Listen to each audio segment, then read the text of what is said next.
finding just the right stone to make an inlay elegant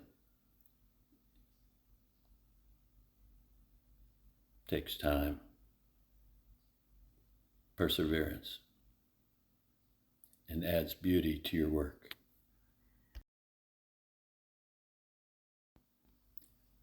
Now that the turquoise is secured in 5-minute resin, a small sander can be used to remove the overburden, anything sticking out further than the contour of the large bowl.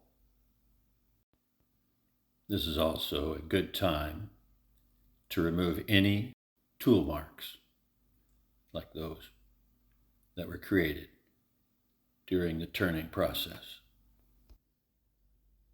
This turquoise material is about a 5 on the hardness scale in the stone industry, as compared to about a 1 on the hardness scale for this maple burl.